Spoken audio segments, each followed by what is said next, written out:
ਸਤਿ ਸ਼੍ਰੀ ਅਕਾਲ ਦੋਸਤੋ, ਤੁਹਾਡਾ ਸਵਾਗਤ ਆ ਸਾਡੇ ਆਨਲਾਈਨ ਪਲੇਟਫਾਰਮ ਤੇ।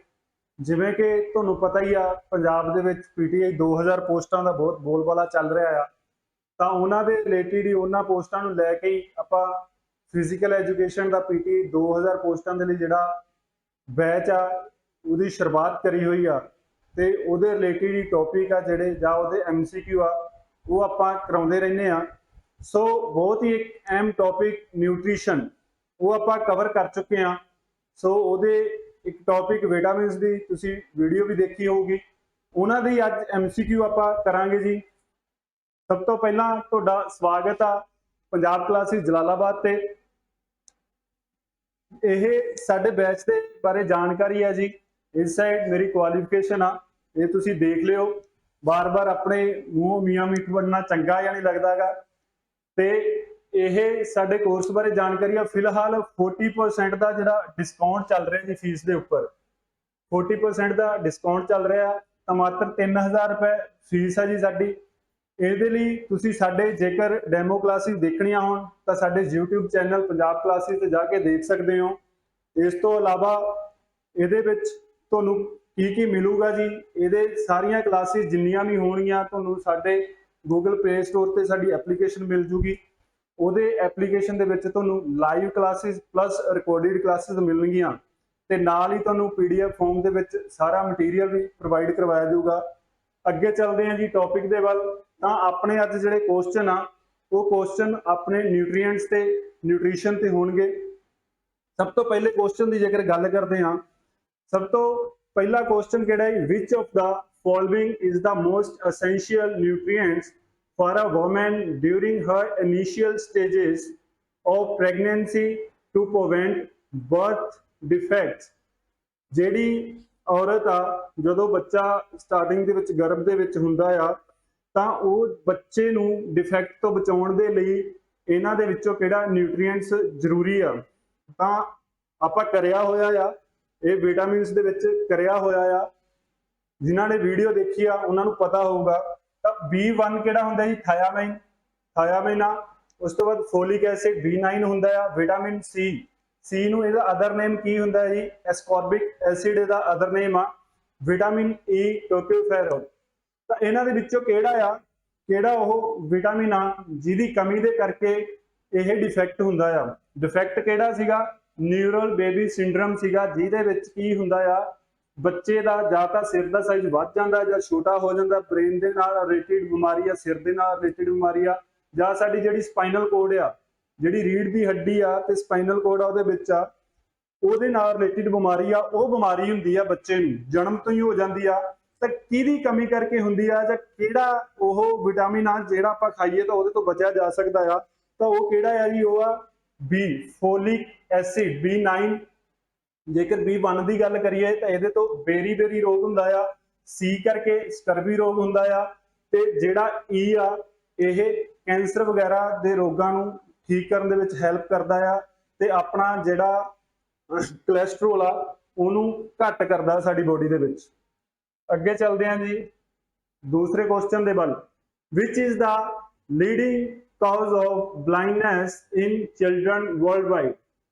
ਦੁਨੀਆ ਭਰ ਦੇ ਵਿੱਚ ਬੱਚਿਆਂ ਵਿੱਚ ਅੰਨੇਪਣ ਦਾ ਮੁੱਖ ਕਾਰਨ ਕੀ ਆ। ਜਿਹੜੇ ਵੀ ਬੱਚੇ ਆ ਉਹਨਾਂ ਦੇ ਵਿੱਚ ਅੰਨੇਪਣ ਦਾ ਮੁੱਖ ਕਾਰਨ ਕੀ ਆ। ਸਭ ਤੋਂ ਪਹਿਲੀ ਆਪਸ਼ਨ ਜੇਕਰ ਗੱਲ ਕਰੀਏ ਤਾਂ ਇਹ ਆ ਜੀ ਗਲਾਊਕੋਮਾ, ਸੈਕਿੰਡ ਆ ਕੈਟਰੈਕਟਸ, ਉਸ ਤੋਂ ਬਾਅਦ C ਆਪਸ਼ਨ ਆ ਕਲਰ ਬਲਾਈਂਡਨੈਸ ਤੇ D ਆਪਸ਼ਨ ਆ ਵਿਟਾਮਿਨ A ਡੈਫੀਸ਼ੀਐਂਸੀ। ਇਹ ਜਿਹੜੀਆਂ ਤਿੰਨੇ ਬਿਮਾਰੀਆਂ ਆ ਇਹ ਸਾਡੀਆਂ ਅੱਖਾਂ ਦੇ ਨਾਲ ਜੁੜੀਆਂ ਹੋਈਆਂ ਆ। ਗਲਾਊਕੋਮਾ ਕੀ ਹੁੰਦੇ ਆ ਜੀ, ਜਦੋਂ ਸਾਡੀਆਂ ਜਿਹੜੀਆਂ ਆਪਟਿਕ ਨਰਵਸ ਨੇ, ਆਪਟਿਕ ਨਰਵਸ ਕਿਹੜੀਆਂ ਹੁੰਦੀਆਂ ਜਿਹੜੀਆਂ ਅੱਖਾਂ ਤੋਂ ਬ੍ਰੇਨ ਤੱਕ ਮੈਸੇਜ ਲੈ ਕੇ ਜਾਂਦੀਆਂ ਆ, ਉਹ ਨਰਵਸ ਨੂੰ ਕਹਿੰਦੇ ਆ ਆਪਟਿਕ ਨਰਵਸ। ਤੇ ਉਹ ਜਦੋਂ ਡੈਮੇਜ ਹੋ ਜਾਂਦੀਆਂ ਆ, ਉਹ ਖਰਾਬ ਹੋ ਜਾਂਦੀਆਂ ਜਾਂ ਖਤਮ ਹੋ ਜਾਂਦੀਆਂ ਆ, ਤਾਂ ਸਾਨੂੰ ਜਿਹੜੀ ਬਿਮਾਰੀ ਹੁੰਦੀ ਆ ਜਾਂ ਜਿਹੜਾ ਰੋਗ ਹੁੰਦਾ ਅੱਖਾਂ ਦਾ ਉਹਨੂੰ ਕਹਿੰਦੇ ਆ ਗਲਾਊਕੋਮਾ। ਇਹਦੇ ਵਿੱਚ ਸਾਨੂੰ ਦਿਖਣਾ ਹਟ ਸਕਦਾ ਆ, ਅਸੀਂ ਅੰਨੇ ਹੋ ਸਕਦੇ ਆ। ਕੈਟਰੈਕਟਸ ਮੋਤੀਆਬਿੰਦੂ, ਇਹ ਨਾਰਮਲੀ ਆਪਾਂ ਪਿੰਡਾਂ 'ਚ ਜਾਂ ਸ਼ਹਿਰਾਂ 'ਚ ਹਰ ਇੱਕ ਬਿਮਾਰੀ ਦਾ ਪਤਾ ਹੀ ਹੋਊਗਾ ਕੈਟਰੈਕਟਸ ਦੇ ਬਾਰੇ, ਮੋਤੀਆਬਿੰਦੂ ਦੇ ਬਾਰੇ। ਕਲਰ ਬਲਾਈਂਡਨੈਸ ਹੋ ਜਾਂਦੀ ਆ, ਇਹਦੇ ਬਾਰੇ ਵੀ ਪਤਾ ਹੀ ਹੋਊਗਾ। ਉਸ ਤੋਂ ਬਾਅਦ ਗੱਲ ਕਰਦੇ ਹੁਣ ਕੁਐਸਚਨ ਦੀ, ਤਾਂ ਅੰਨੇਪਣ ਦਾ ਮੁੱਖ ਕਾਰਨ ਕੀ ਆ? ਤਾਂ ਆਪਾਂ ਪੜਿਆ ਸੀਗਾ ਵਿਟਾਮਿਨਸ ਦੇ ਵਿੱਚ ਜਿਹੜਾ ਵਿਟਾਮਿਨ ਏ ਆ, ਵਿਟਾਮਿਨ ਏ ਦੀ ਫੰਕਸ਼ਨਿੰਗ ਦੀ ਜੇਕਰ ਗੱਲ ਕਰੀਏ ਤਾਂ ਉਹਦੇ ਵਿੱਚ ਇਹ ਵੀ ਆ ਕਿ ਅੱਖਾਂ ਦੇ ਲਈ, ਅੱਖਾਂ ਨੂੰ ਸਹੀ ਤਰੀਕੇ ਦੇ ਨਾਲ ਵਰਕ ਕਰਾਉਣ ਦੇ ਲਈ ਬਹੁਤ ਜ਼ਿਆਦਾ ਜ਼ਰੂਰੀ ਆ ਵਿਟਾਮਿਨ ਏ। ਤਾਂ ਵਿਟਾਮਿਨ ਏ ਦੀ ਡੈਫੀਸ਼ੀਐਂਸੀ ਦੇ ਕਰਕੇ ਸਾਨੂੰ ਅੱਖਾਂ ਦੇ ਰੋਗ ਹੁੰਦੇ ਆ। ਤਾਂ ਜਿਹੜਾ ਅੰਧਰਾਤਾ ਹੋ ਰਿਹਾ ਆ ਜਾਂ ਅੰਨਾਪਨ ਹੋ ਰਿਹਾ ਆ, ਉਹ ਕਿਹਦੇ ਕਰਕੇ ਮੋਸਟਲੀ ਹੋ ਰਿਹਾ ਆ? ਉਹ ਹੋ ਰਿਹਾ ਵਿਟਾਮਿਨ ਏ ਦੀ ਕਮੀ ਕਰਕੇ। ਤਾਂ ਇਹਦੀ ਸਹੀ ਜਿਹੜੀ ਆਪਸ਼ਨ ਆ ਉਹ ਆ ਜੀ ਡੀ ਆਪਸ਼ਨ। ਉਸ ਤੋਂ ਬਾਅਦ ਅਗਲੇ ਕੁਐਸਚਨ ਤੇ ਚੱਲਦੇ ਹਾਂ। Which of the following vitamin deficiency cause beriberi? ਕਿਹੜਾ ਵਿਟਾਮਿਨ ਆ ਜਿਹਦੇ ਕਮੀ ਕਰਕੇ ਸਾਨੂੰ ਬੇਰੀ-ਬੇਰੀ ਦਾ ਰੋਗ ਹੋ ਜਾਂਦਾ ਆ? ਆਪਸ਼ਨਾਂ ਦੇ ਵਿੱਚ ਦੇਖਦੇ ਹਾਂ ਜੀ, vitamin B1, vitamin B2, vitamin B6, vitamin B12।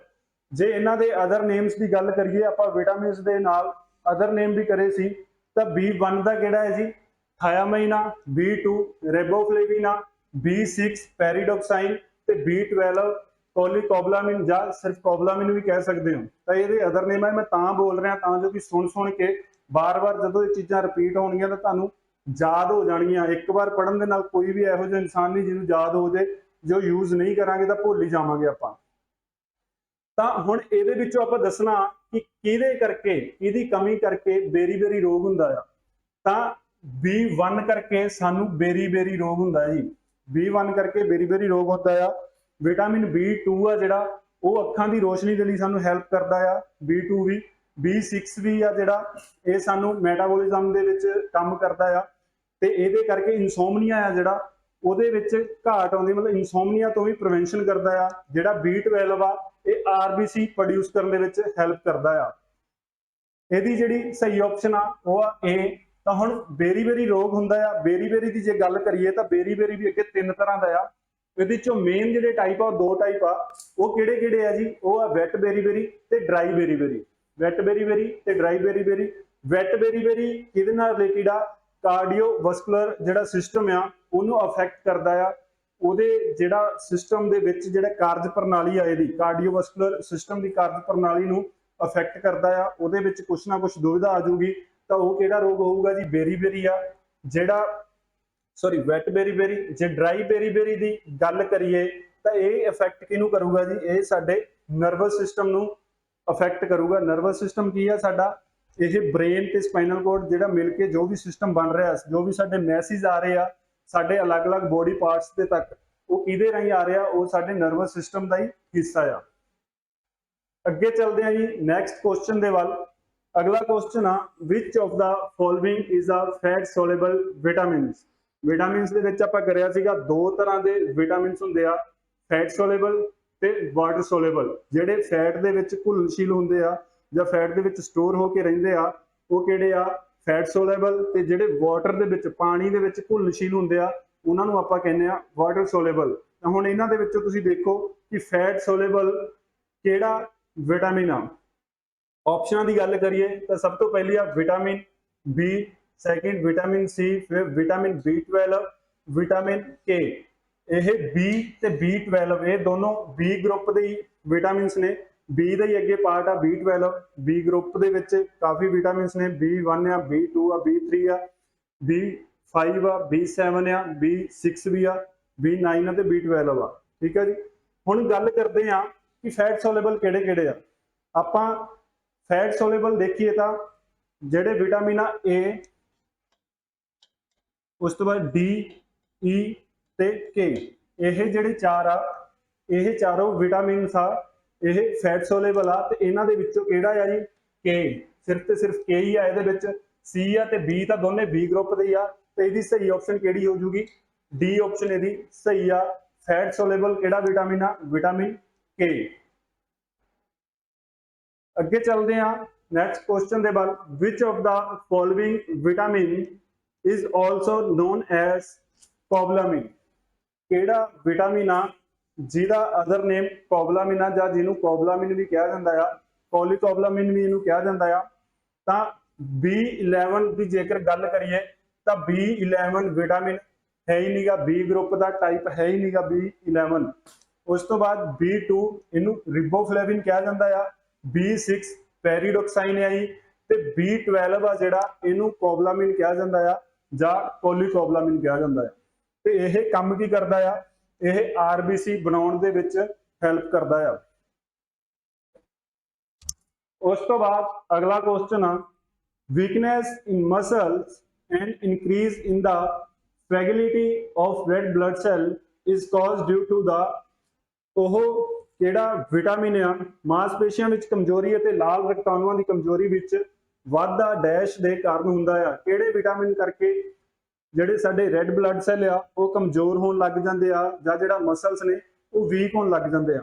ਤਾਂ ਆਪਸ਼ਨਾਂ ਦੀ ਗੱਲ ਕਰੀਏ, ਸਭ ਤੋਂ ਪਹਿਲਾਂ ਆ ਵਿਟਾਮਿਨ ਈ, ਫਿਰ ਵਿਟਾਮਿਨ ਡੀ, ਵਿਟਾਮਿਨ ਸੀ ਤੇ ਵਿਟਾਮਿਨ ਏ। ਵਿਟਾਮਿਨ ਈ ਆ ਜਿਹੜਾ ਉਹ ਇਹਦੀ ਸਹੀ ਆਪਸ਼ਨ ਆ। ਇਹਦੇ ਕਰਕੇ ਆ ਜਿਹੜੇ ਸਾਡੇ ਰੈੱਡ ਬਲੱਡ ਸੈੱਲ ਆ ਉਹਨਾਂ ਦੇ ਵਿੱਚ ਕਮਜ਼ੋਰੀ ਆਉਣ ਲੱਗ ਜੂਗੀ ਤੇ ਸਾਡੇ ਜਿਹੜੇ ਮਸਲ ਆ ਉਹ ਵੀ ਵੀਕਨੈਸ, ਉਹਨਾਂ ਦੇ ਵਿੱਚ ਵੀ ਵੀਕਨੈਸ ਆਉਣ ਲੱਗ ਜੂਗੀ। ਜੇਕਰ ਵਿਟਾਮਿਨ ਡੀ ਦੀ ਗੱਲ ਕਰੀਏ ਤਾਂ ਵਿਟਾਮਿਨ ਡੀ ਕੰਮ ਕੀ ਕਰਦਾ ਆਪਣੀ ਬੋਡੀ ਦੇ ਵਿੱਚ, ਜੋ ਵੀ ਆਪਾਂ ਕੈਲਸ਼ੀਅਮ ਖਾਂਦੇ ਆ, ਕੈਲਸ਼ੀਅਮ ਨੂੰ ਅਬਜ਼ੌਰਪਸ਼ਨ ਕਰਨ ਦੇ ਲਈ ਤੇ ਉਹਦੀ ਕੰਜ਼ੰਪਸ਼ਨ ਦੇ ਲਈ, ਉਹਦਾ ਯੂਜ਼ ਕਰਨ ਦੇ ਲਈ ਵਿਟਾਮਿਨ ਡੀ ਸਾਡੀ ਬੋਡੀ ਦੇ ਵਿੱਚ ਹੋਣਾ ਬਹੁਤ ਹੀ ਜ਼ਿਆਦਾ ਜ਼ਰੂਰੀ ਆ। ਜੇਕਰ ਵਿਟਾਮਿਨ ਡੀ ਨਹੀਂ ਹੋਊਗਾ ਤਾਂ ਕੈਲਸ਼ੀਅਮ ਆ ਜਿਹੜਾ ਉਹਨੂੰ ਸਾਡੀ ਬੋਡੀ ਯੂਜ਼ ਨਹੀਂ ਕਰ ਪਾਊਗੀ, ਜਿਹਦੇ ਕਰਕੇ ਸਾਨੂੰ ਕੈਲਸ਼ੀਅਮ ਦੇ ਨਾਲ ਰਿਲੇਟਡ ਜਿੰਨੀਆਂ ਵੀ ਬਿਮਾਰੀਆਂ ਆ ਉਹ ਹੁੰਦੀਆਂ ਆ। ਜਿਵੇਂ ਕਿ ਕੈਲਸ਼ੀਅਮ ਹੱਡੀਆਂ ਬਣਾਉਂਦਾ ਤਾਂ ਹੱਡੀਆਂ ਦੇ ਨਾਲ ਰਿਲੇਟਡ ਜਿੰਨੀਆਂ ਵੀ ਬਿਮਾਰੀਆਂ ਹੋਣਗੀਆਂ, ਓਸਟੀਓਪੋਰੋਸਿਸ ਹੋ ਗਿਆ, ਰੈਕੇਟ ਹੋ ਗਿਆ, ਤਾਂ ਉਹ ਸਾਰੀਆਂ ਬਿਮਾਰੀਆਂ ਇਹ ਵਿਟਾਮਿਨ ਕਰਕੇ ਆਉਣਗੀਆਂ। ਵਿਟਾਮਿਨ ਸੀ ਦੀ ਕਮੀ ਕਰਕੇ ਸਕਰਵੀ ਰੋਗ ਹੁੰਦਾ ਆ, ਤੇ ਵਿਟਾਮਿਨ ਏ ਦੀ ਕਮੀ ਕਰਕੇ ਸਾਨੂੰ ਅੱਖਾਂ ਦੇ ਨਾਲ ਰਿਲੇਟਡ ਜਿਹੜੀਆਂ ਬਿਮਾਰੀਆਂ ਆ, ਜ਼ੀਰੋ ਕਰਕੇ ਇੱਕ ਨਾਮ ਬਿਮਾਰੀ ਦਾ ਅੱਗੇ ਆ ਜੂਗੀ, ਉਹ ਵੀ ਆਪਾਂ ਪੜ੍ਹ ਲਾਂਗੇ, ਉਹ ਹੁੰਦੀ ਹੈ ਜੀ ਵਿਟਾਮਿਨ ਏ ਦੀ ਕਮੀ ਦੇ ਕਰਕੇ। ਉਸ ਤੋਂ ਬਾਅਦ ਅਗਲੇ ਕੁਐਸਚਨ ਦੀ ਜੇਕਰ ਗੱਲ ਕਰੀਏ ਤਾਂ ਇਹ ਕੁਐਸਚਨ ਕਹਿ ਰਿਹਾ scientific name of vitamin K. Vitamin K ਦਾ ਸਾਇੰਟੀਫਿਕ ਨੇਮ ਕੀ ਆ? ਇਹ ਕੁਐਸਚਨ ਮੈਂ ਜਾਣਬੁੱਝ ਕੇ ਰੱਖਿਆ ਆ ਕਿਉਂਕਿ ਜਿਹੜੇ ਮੈਂ ਵਿਟਾਮਿਨ ਕਰਾਏ ਆ ਉਹਦੇ ਵਿੱਚ ਵਿਟਾਮਿਨ ਕੇ ਦਾ ਨਾਮ ਜੋ ਮੈਂ ਕਰਵਾਇਆ ਆ ਉਹ ਇਹਦੇ ਚ ਲਿਖਿਆ ਨਹੀਂ ਹੋਇਆ, ਠੀਕ ਆ। ਤਾਂ ਹੁਣ ਕਈ ਚੀਜ਼ਾਂ ਇਹੋ ਜਿਹੀਆਂ ਆ ਜਾਂਦੀਆਂ ਕੁਐਸਚਨਸ ਦੇ ਵਿੱਚ ਜੋ ਕਿ ਆਪਾਂ ਨਹੀਂ ਕਰੀਆਂ ਹੁੰਦੀਆਂ, ਤਾਂ ਉਹਦਾ ਵੀ ਆਪਾਂ ਆਨਸਰ ਲੱਭ ਸਕਦੇ ਹਾਂ, ਕਿਸ ਤਰੀਕੇ ਨਾਲ ਲੱਭ ਸਕਦੇ ਹਾਂ ਉਹ ਮੈਂ ਤੁਹਾਨੂੰ ਦੱਸ ਸਕਾਂ, ਇਸ ਲਈ ਮੈਂ ਸਪੈਸ਼ਲੀ ਇਹ ਕੁਐਸਚਨ ਵਿੱਚ ਰੱਖਿਆ ਹੋਇਆ ਹੈ। ਤਾਂ ਐਸਕੋਰਬਿਕ ਐਸਿਡ ਆ ਜਿਹੜਾ, ਇਹ ਕਿਹਨੂੰ ਕਹਿੰਦੇ ਆ ਜੀ ਆਪਾਂ? ਵਿਟਾਮਿਨ ਸੀ ਨੂੰ ਕਹਿੰਦੇ ਆ। ਪੈਂਟੋਥੈਨਿਕ ਐਸਿਡ ਆ ਜਿਹੜਾ ਇਹ B5 ਆ, B5 ਦਾ ਨਾਮ ਆ। ਟੋਕਿਓਫੇਰੋਲ, ਇਹ ਆਪਾਂ ਹੁਣੇ ਪਿੱਛੇ ਕਰਕੇ ਆਏ ਆ। ਟੋਕਿਓਫੇਰੋਲ, ਟੋਕਿਓਫੇਰੋਲ ਕਿਹਨੂੰ ਕਹਿੰਦੇ ਆ ਜੀ?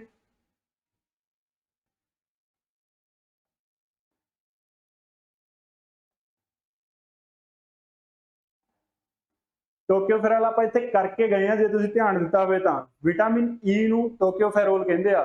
ਹੁਣ ਚੱਲਦੇ ਆ ਜੀ ਉਹੀ ਕੁਐਸਚਨ ਤੇ। ਤਾਂ ਟੋਕਿਓਫੇਰੋਲ ਕਿਹੜਾ ਹੈ ਜੀ? ਵਿਟਾਮਿਨ ਈ ਆ। ਤਾਂ ਹੁਣ ਆਪਾਂ ਨੂੰ ਪਤਾ ਲੱਗ ਗਿਆ, ਆਪਾਂ ਇਹ ਤਾਂ ਸਾਰੇ ਕਰੇ ਹੋਏ ਆ ਨਾਮ, ਐਸਕੋਰਬਿਕ ਐਸਿਡ ਵੀ ਕਰਿਆ ਹੋਇਆ, ਪੈਂਟੋਥੈਨਿਕ ਐਸਿਡ ਵੀ ਕਰਿਆ ਹੋਇਆ, ਟੋਕਿਓਫੇਰੋਲ ਵੀ ਕਰਿਆ ਹੋਇਆ। ਇਹ ਉਹਨਾਂ ਨੇ ਅਲੱਗ ਨਾਮ ਪਾਤਾ ਵਿਟਾਮਿਨ ਕੇ ਦਾ। ਆਪਾਂ ਨੇ ਵਿਟਾਮਿਨ ਕੇ ਦਾ ਜਿਹੜਾ ਨਾਮ ਕਰਿਆ ਉਹ ਕਿਹੜਾ ਕਰਿਆ? ਫੈਲੋਕੁਇਨੋਨ ਤੇ ਮੈਨੋਕੁਇਨੋਨ, ਉਹ ਨਾਮ ਕਰੇ ਸੀਗੇ, ਬਟ ਇਹਨਾਂ ਨੇ ਇੱਥੇ ਅਲੱਗ ਨਾਮ ਪਾਤਾ। ਤਾਂ ਆਪਾਂ ਨਹੀਂ ਪੜਿਆ, ਮੰਨ ਲਓ ਕੋਈ ਇਹੋ ਜਿਹੀ ਚੀਜ਼ ਆ ਗਈ ਜਿਹੜੀ ਆਪਾਂ ਨੇ ਨਹੀਂ ਪੜ੍ਹੀ, ਤਾਂ ਆਪਾਂ ਇਹ ਵੀ ਤਾਂ ਦੇਖ ਸਕਦੇ ਹਾਂ ਆਪਸ਼ਨਾਂ ਦੇ ਵਿੱਚ ਕਿ ਜਿਹੜੀ ਚੀਜ਼ ਪੜ੍ਹੀ ਆ, ਜਿਹੜੀ ਸਾਨੂੰ ਪਤਾ ਆ, ਇਹ ਹੁਣ ਸਾਨੂੰ ਪਤਾ ਹੈ ਕਿ ਐਸਕੋਰਬਿਕ ਐਸਿਡ ਆ ਜਿਹੜਾ ਉਹ ਵਿਟਾਮਿਨ ਸੀ ਆ, ਪੈਂਟੋਥੈਨਿਕ ਐਸਿਡ ਆ ਉਹ B5 ਆ, ਟੋਕਿਓਫੇਰੋਲ ਈ ਆ। ਤਾਂ ਜਿਹੜੀ ਆਪਸ਼ਨ ਬਚ ਗਈ ਆ ਉਹ ਆਪਸ਼ਨ ਠੀਕ ਹੋਊਗੀ। ਜੇ ਠੀਕ ਨਹੀਂ ਵੀ ਹੋਊਗੀ ਤਾਂ ਉਹਨਾਂ ਤੋਂ ਗਲਤੀ ਹੋਊਗੀ, ਕੋਈ ਹੋਰ ਗਲਤ ਨਾਮ ਪਾ ਦਿੱਤਾ ਹੋਊਗਾ, ਤਾਂ ਆਪਾਂ ਇਹਦੇ ਉੱਪਰ ਕਲੇਮ ਤਾਂ ਕਰ ਸਕਦੇ ਹਾਂ ਜੀ ਨੰਬਰ ਲੈਣ ਦੇ ਲਈ। ਤਾਂ ਇਹ ਵੀ ਇੱਕ ਮੈਥਡ ਆ ਕੁਐਸਚਨ ਨੂੰ ਹੱਲ ਕਰਨ ਦਾ। ਜ਼ਰੂਰੀ ਨਹੀਂ ਕਿ ਆਪਾਂ ਉਹੀ ਕੁਐਸਚਨ ਕਰ ਸਕਦੇ ਹਾਂ ਜਿਹਦੇ ਬਾਰੇ ਸਾਨੂੰ ਪਤਾ ਹੋਵੇ। ਜੇ ਨਹੀਂ ਵੀ ਪਤਾ, ਆਪਾਂ ਨੂੰ 3 ਚੀਜ਼ਾਂ ਦਾ ਪਤਾ ਆ, ਚੌਥੀ ਚੀਜ਼ ਦਾ ਨਹੀਂ ਪਤਾ, ਤਾਂ ਹੋਰ ਤਾਂ ਆਪਸ਼ਨ ਹੀ ਹੈ ਨਹੀਂ, ਇਹੀ ਆਪਸ਼ਨ ਹੋਊਗੀ। ਤਾਂ ਵਿਟਾਮਿਨ ਕੇ ਆ ਜਿਹੜਾ, ਇਹਨੂੰ ਇਹ ਨਾਮ ਨਾਲ ਵੀ ਜਾਣਿਆ ਜਾਂਦਾ ਫੈਟਨਾਡਿਓਨ। ਅੱਗੇ ਚੱਲਦੇ ਹਾਂ ਜੀ ਨੈਕਸਟ ਕੁਐਸਚਨ ਵੱਲ। ਦਿਸ ਪ੍ਰੋਵਾਈਡਸ ਦਾ ਗ੍ਰੇਟੈਸਟ એનર્ਜੀ ਵੈਲਿਊ ਪਰ ਗ੍ਰਾਮ ਆਫ ਨਿਊਟ੍ਰੀਐਂਟਸ। ਇਹਨਾਂ ਦੇ ਵਿੱਚੋਂ ਕਿਹੜਾ ਨਿਊਟ੍ਰੀਐਂਟਸ ਆ ਜਿਹੜਾ ਕਿ 1 ਗ੍ਰਾਮ ਦੇ ਮਗਰ ਸਾਨੂੰ ਵੱਧ ਤੋਂ ਵੱਧ ਗ੍ਰੇਟੈਸਟ એનર્ਜੀ ਪ੍ਰੋਵਾਈਡ ਕਰਾਉਂਦਾ, ਸਭ ਤੋਂ ਵੱਧ એનર્ਜੀ ਪ੍ਰੋਵਾਈਡ ਕਰਾਉਂਦਾ ਆ? ਉਹ ਕਿਹੜਾ ਨਿਊਟ੍ਰੀਐਂਟ ਆ ਇਹਦੇ ਚ? ਜੇਕਰ ਆਪਾਂ ਗੱਲ ਕਰੀਏ ਪਾਣੀ ਦੀ ਤਾਂ ਪਾਣੀ ਤੋਂ ਸਾਨੂੰ એનર્ਜੀ ਮਿਲਦੀ ਹੋਈ ਨਹੀਂਗੀ।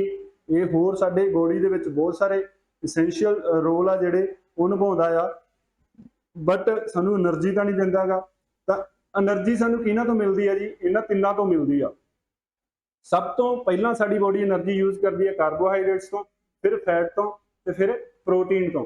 ਪਰ ਇਹ ਕੁਐਸਚਨ ਕੀ ਕਹਿ ਰਿਹਾ? ਕੁਐਸਚਨ ਕਹਿ ਰਿਹਾ ਕਿ ਸਭ ਤੋਂ ਵੱਧ એનર્ਜੀ 1 ਗ੍ਰਾਮ ਸਭ ਤੋਂ ਵੱਧ એનર્ਜੀ ਕਿਹਦੇ ਚ ਮਿਲੂਗੀ? ਜੇਕਰ ਆਪਾਂ ਪ੍ਰੋਟੀਨ 1 ਗ੍ਰਾਮ ਦੀ ਗੱਲ ਕਰੀਏ ਤਾਂ ਇਹਦੇ ਚੋਂ ਸਾਨੂੰ 4 ਕੈਲਰੀਜ਼ ਮਿਲਦੀਆਂ ਆ।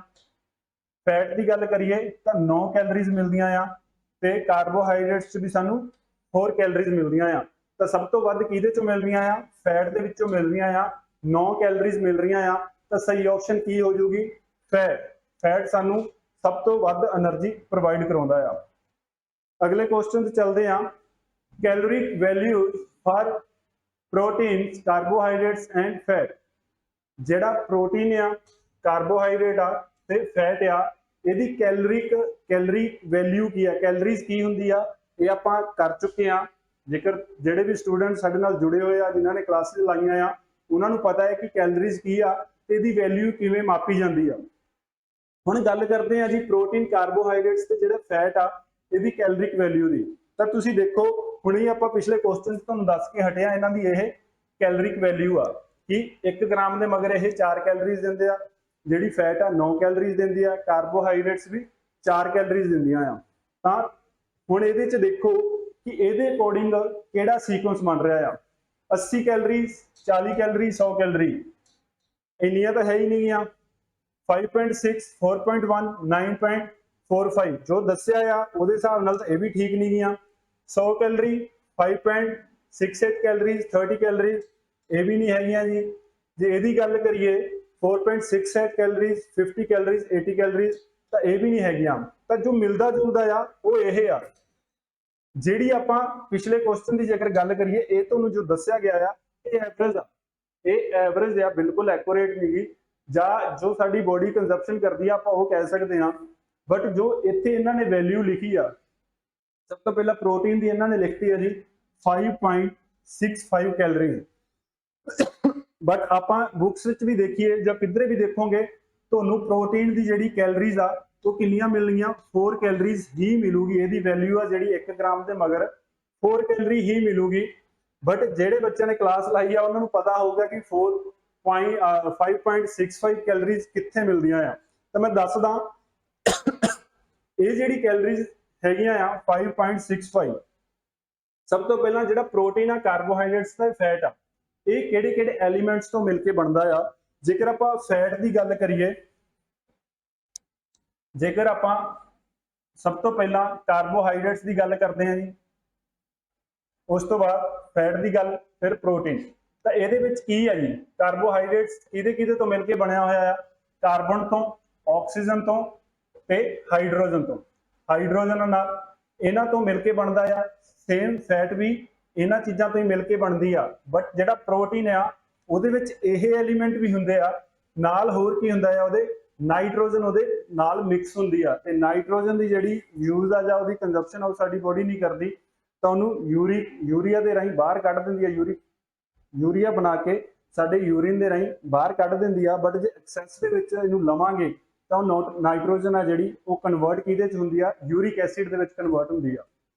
ਬਟ ਜੇਕਰ ਇਹੀ ਕੈਲਰੀਜ਼ ਨੂੰ, ਇਹ ਹੁਣ ਜਿਹੜੇ ਕੰਪੋਨੈਂਟ ਨੇ ਇਹਦੇ ਵਿੱਚ ਨਾਈਟ੍ਰੋਜਨ ਆ, ਇਹਨੂੰ ਜਦੋਂ ਬੌਂਬ ਕੈਲੀਮੈਟਰੀ ਮਤਲਬ ਕਿ ਜਿਹਦੇ ਵਿੱਚ ਕੈਲਰੀਜ਼ ਨੂੰ ਮਾਪਦੇ ਆ ਅਸੀਂ, ਉਹ ਇੱਕ ਜੋ ਮੈਥਡ ਆ, ਉਹ ਮੈਥਡ ਦੇ ਰਾਹੀਂ ਜਦੋਂ ਮਾਪਦੇ ਆ ਤਾਂ ਇਹਦੀ ਜਿਹੜੀ ਕੈਲਰੀਜ਼ ਨਿਕਲ ਕੇ ਆਉਂਦੀਆਂ ਆ ਉਹ ਕਿੰਨੀਆਂ ਨਿਕਲ ਕੇ ਆਉਂਦੀਆਂ ਆ? ਉਹ 5.65 ਨਿਕਲ ਕੇ ਆਉਂਦੀਆਂ ਆ।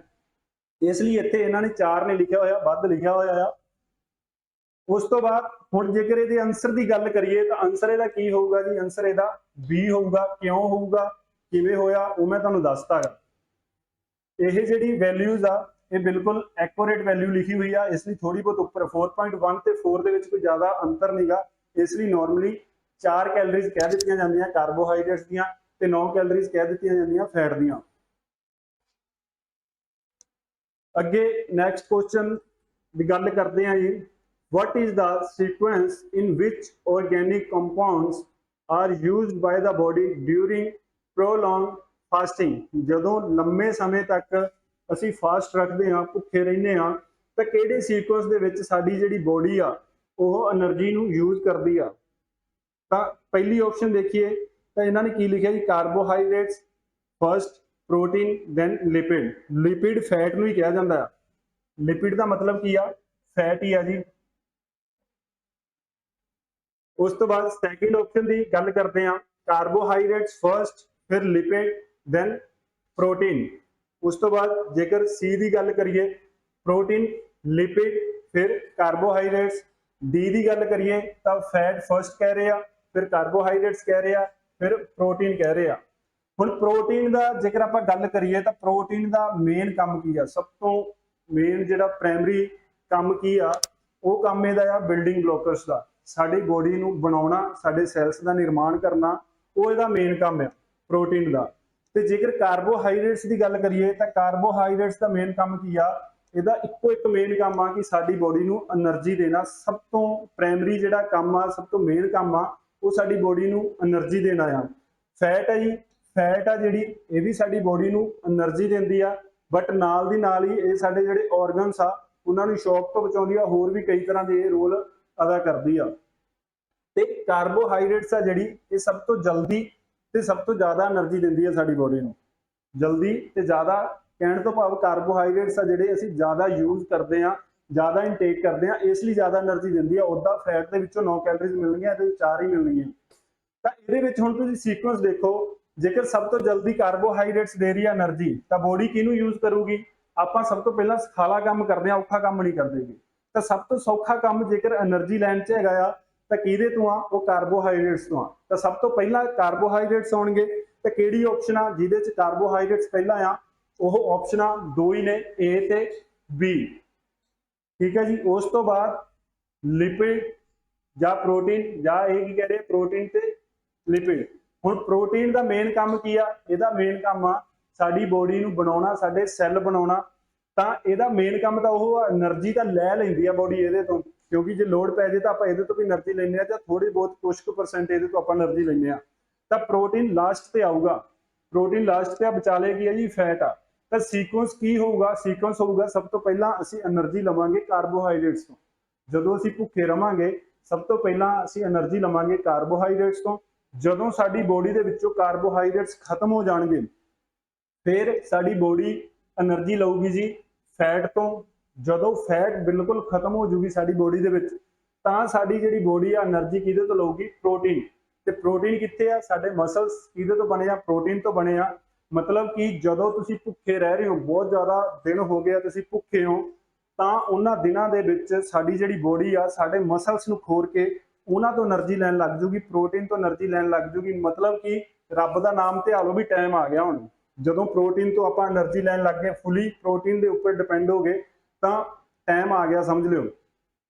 ਜਿਵੇਂ ਕਿ ਇੱਕ ਹੋਰ ਐਗਜ਼ਾਮਪਲ ਦਿੰਨੇ ਆ, ਬਰਫੀਲੇ ਭਾਲੂ ਦੇਖੇ ਹੋਣਗੇ ਤੁਸੀਂ, ਬਰਫ਼ 'ਚ ਰਹਿੰਦੇ ਆ। ਉੱਥੇ ਜਿਹੜਾ ਮੌਸਮ ਹੁੰਦਾ ਹੈ ਹੁਣ ਬਰਫ਼ ਦੇ ਵਿੱਚ, ਜਦੋਂ ਗਰਮੀਆਂ ਆਉਂਦੀਆਂ ਆ ਉਦੋਂ ਥੋੜਾ ਬਹੁਤ ਪਾਣੀ ਪਿਘਲਦਾ ਸਮੁੰਦਰ ਦਾ, ਤੇ ਉੱਥੋਂ ਉਹ ਮੱਛੀਆਂ ਖਾ ਲੈਂਦੇ ਆ। ਬਹੁਤ ਸਾਰੀਆਂ ਐਕਸੈਸ ਦੇ ਵਿੱਚ ਮੱਛੀਆਂ ਖਾਂਦੇ ਰਹਿਣਗੇ ਤੇ ਫੈਟ ਨੂੰ ਸਟੋਰ ਕਰਦੇ ਰਹਿਣਗੇ। ਉਹੀ ਫੈਟ ਆ ਜਿਹੜੀ, ਉਹ ਉਹਨਾਂ ਦੇ ਜਦੋਂ ਬਰਫ਼ ਜੰਮ ਜੂਗੀ ਸਰਦੀਆਂ ਦੇ ਵਿੱਚ, ਫਿਰ ਦੁਬਾਰਾ ਬਰਫ਼ ਜੰਮ ਗਈ ਆ ਜੀ, ਤਾਂ ਉਹੀ ਫੈਟ ਤੋਂ ਉਹ એનર્ਜੀ ਲੈਂਦੇ ਰਹਿਣਗੇ। ਉਹਨੂੰ ਸਟੋਰ ਕਰਕੇ ਕਿਹਦੇ 'ਚ ਰੱਖਿਆ ਹੋਇਆ? એનર્ਜੀ ਨੂੰ ਫੈਟ ਦੇ ਵਿੱਚ।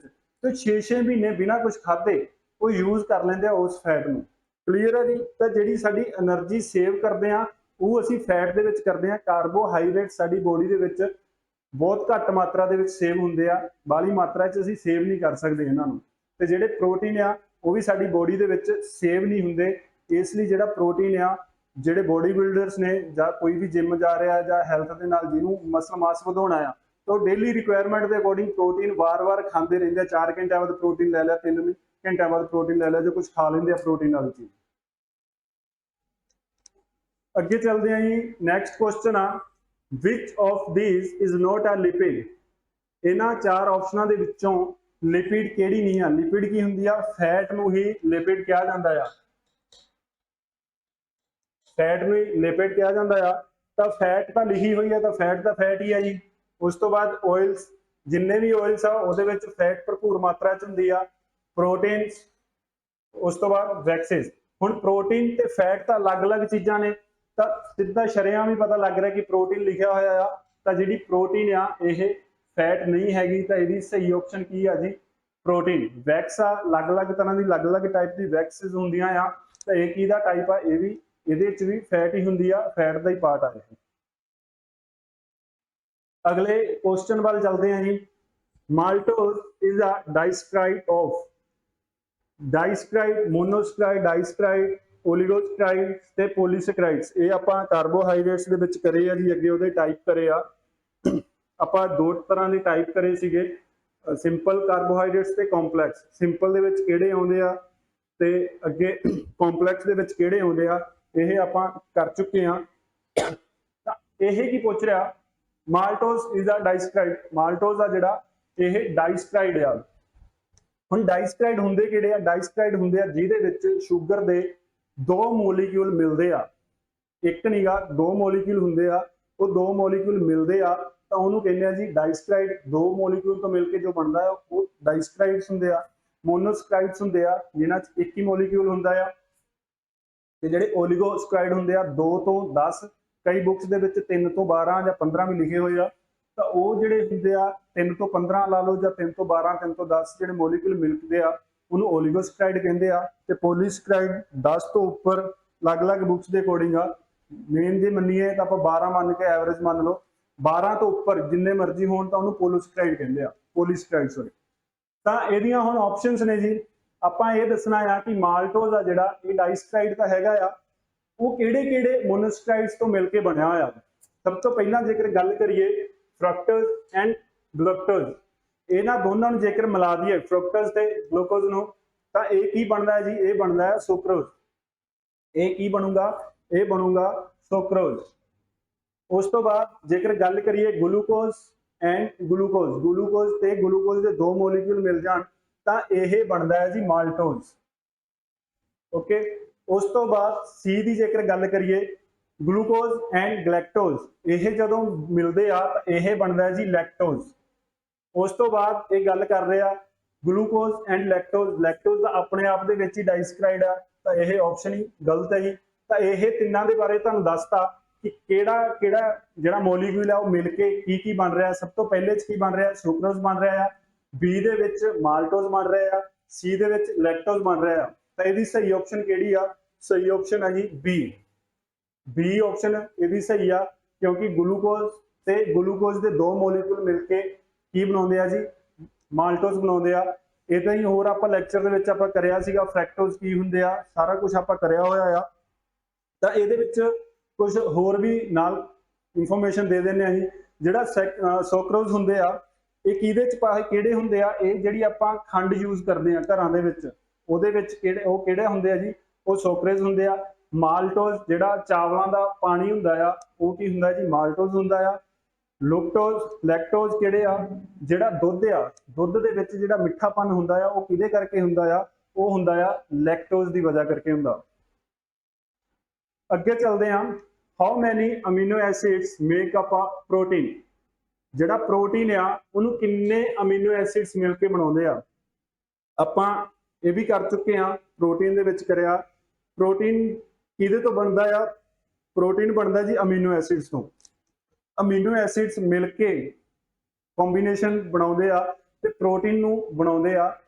ਕਿੰਨੇ ਅਮੀਨੋ ਐਸਿਡਸ ਆ ਸਾਡੀ ਬੋਡੀ ਦੇ ਵਿੱਚ, ਇਹ ਦੱਸਣਾ ਜੀ। ਹੁਣ ਕਿੰਨੇ ਮਤਲਬ ਅਮੀਨੋ ਐਸਿਡਸ ਆ ਮਿਲ ਕੇ ਜਿਹੜਾ ਪ੍ਰੋਟੀਨ ਬਣਾ ਰਹੇ ਆ ਸਾਡੀ ਬੋਡੀ ਦੇ ਵਿੱਚ। ਆਪਸ਼ਨਾਂ ਕੀ ਹੈ ਜੀ, 10, 20, 30 ਤੇ 50।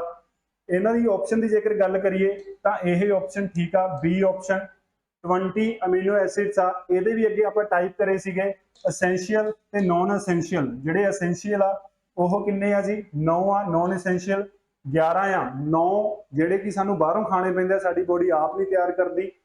11 ਉਹ ਨੇ ਨੌਨ ਅਸੈਂਸ਼ੀਅਲ ਇਸ ਲਈ ਕਿਉਂਕਿ ਸਾਡੀ ਬੋਡੀ ਉਹਨਾਂ ਨੂੰ ਆਪ ਤਿਆਰ ਕਰਦੀ ਆ, ਇਸ ਲਈ ਉਹਨਾਂ ਨੂੰ ਨੌਨ ਅਸੈਂਸ਼ੀਅਲ ਕਹਿੰਦੇ ਆ। Which of the following disease is caused by protein deficiency? Protein the deficiency ਕਰਕੇ ਕਿਹੜੀ ਬਿਮਾਰੀ ਹੁੰਦੀ ਆ, ਤਾਂ ਇਹ ਚਾਰ ਆਪਸ਼ਨਸ ਨੇ। ਸਭ ਤੋਂ ਪਹਿਲੀ ਆ ਜੀ ਅਨੀਮੀਆ, ਸੈਕਿੰਡ ਆ ਕੁਏਸ਼ਰਕਰ, ਉਸ ਤੋਂ ਬਾਅਦ ਤੀਜੀ ਆ ਜੀ ਹੈਪੋਥਾਇਰੋਇਡਿਜ਼ਮ, ਚੌਥੀ ਆ ਕਿ ਸਾਰੀਆਂ ਹੀ। All of the above. ਹੁਣ ਅਨੀਮੀਆ ਕੀ ਹੁੰਦਾ ਜੀ, ਆਪਾਂ ਪਹਿਲਾਂ ਵੀ ਇਹਦੇ ਬਾਰੇ ਕਈ ਵਾਰ ਡਿਸਕਸ ਕਰ ਚੁੱਕੇ ਹਾਂ। ਅਨੀਮੀਆ ਹੁੰਦਾ ਆ ਜਦੋਂ ਸਾਡੀ ਬੋਡੀ ਦੇ ਵਿੱਚ ਆਰਬੀਸੀ ਘਟ ਜਾਂਦੇ ਆ, ਆਰਬੀਸੀ ਘਟ ਜਾਂਦੇ ਆ ਤਾਂ ਕਿਹੜਾ ਰੋਗ ਹੁੰਦਾ ਆ, ਉਹਨੂੰ ਆਪਾਂ ਕਹਿੰਦੇ ਆ ਜੀ ਅਨੀਮੀਆ। ਉਸ ਤੋਂ ਬਾਅਦ ਗੱਲ ਕਰ ਦਈਏ ਕੁਐਸ਼ਰੀਕਰ, ਇਹ ਪ੍ਰੋਟੀਨ ਦੀ ਕਮੀ ਕਰਕੇ ਹੁੰਦਾ ਆ। ਇਹਦੇ ਲੱਛਣ ਤੁਹਾਨੂੰ ਦੱਸ ਚੁੱਕੇ ਆ, ਕਿੰਨੇ ਸਾਲ ਤੱਕ ਦੇ ਨੂੰ ਹੁੰਦਾ ਆ, ਉਹ ਸਾਰਾ ਕੁਝ ਆਪਾਂ ਡਿਟੇਲ ਦੇ ਵਿੱਚ ਜਦੋਂ ਪ੍ਰੋਟੀਨ ਕਰਿਆ ਤਾਂ ਉਹਦੇ ਤੋਂ ਹੋਣ ਵਾਲੀਆਂ ਬਿਮਾਰੀਆਂ ਦੇ ਵਿੱਚ ਆਪਾਂ ਕਰ ਲਿਆ ਸੀਗਾ।